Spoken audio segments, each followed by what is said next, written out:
निकालांचा आगामी महानगरपालिका निवडणुकांवरती काही परिणाम होईल का? सगळ्या विरोधकांची एकजूट या निवडणुकीत आपल्याला दिसली नाही आणि मगाशी अंबादास दानवेंनी बोलताना असं सुद्धा म्हटलं की समन्वय नव्हता. विरोधकांमध्ये काँग्रेसने समन्वय राखला नाही असा आरोप त्यांनी केला. त्यामुळे आगामी महापालिका निवडणुकीत तो समन्वय आपल्याला दिसतो का हे बघावं लागणार आहे.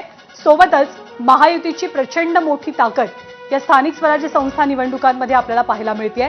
तर त्या अनुषंगानं जिथे जिथे युतीबद्दलच्या कुरबुरी सुरू आहेत त्या कुरबुरी सुद्धा आता सोडवल्या जाणार का हेही बघावं लागेल. पण एक गोष्ट त्याच वेळेला विचारात घ्यावी लागते की नगरपालिका नगरपंचायतींच्या निवडणुका आणि महानगरपालिकेच्या निवडणुका यामध्ये बऱ्याच अंशी फरक असतो.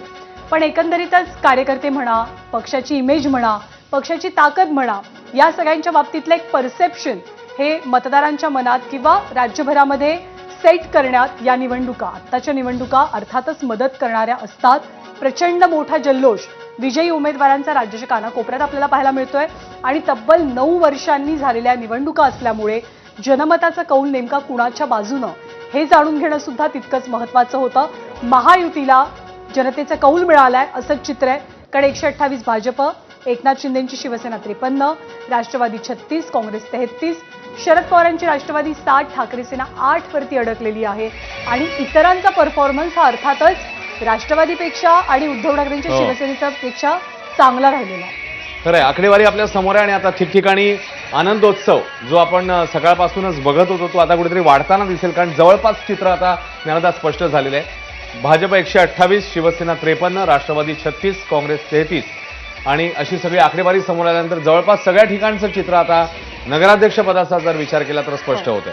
त्यामुळे भाजप क्रमांक 1चा पक्ष अशी सध्याची स्थिती. आणि आटपाडीची पालिका, आटपाडीची निवडणूक एक हाती जिंकल्यानंतर गोपीचंद पडळकरांनी आपल्या कार्यकर्त्यांसोबत जल्लोषाला सुरुवात केलेली आहे आणि तोच जल्लोष त्यांनी धरलेला ठेका हा आपण पाहतोय.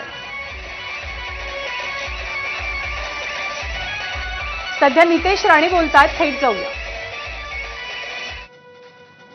या दोन्ही शहरामध्ये भारतीय जनता पक्षाचे नगराध्यक्षाचे उमेदवार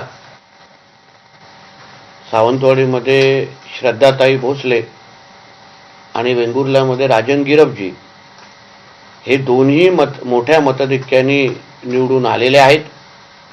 खालतीही पॅनलमधून पण सावंतवाडी आणि वेंगुर्ल्याच्या जनतेने भारतीय जनता पक्षाला अतिशय चांगली साथ दिलेली आहे.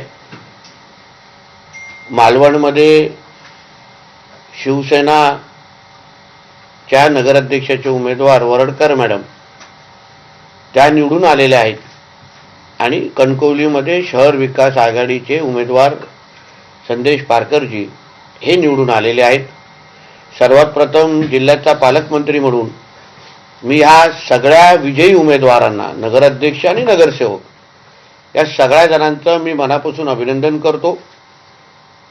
यापुढे जिल्ह्याचा पालकमंत्री म्हणून या शहरांच्या विकासाच्या दृष्टिकोनातून त्यांच्या काही अपेक्षा आणि मागण्या निवेदनारूपी जे माझ्याकडे येतील, कुठलंही पक्षपाती न करता 100% न्याय देण्याची हमी आणि शब्द मी या निमित्ताने चारही नगराध्यक्षांना आणि त्यांच्या खालची नगरसेवकाच्या पॅनलला मी देतो. शेवटी जिल्हा नियोजन असो की अन्य नियोजनाची निधी हा जनतेचा पैसा असतो, अधिकार जनतेचा असतो आणि म्हणून या शहरांच्या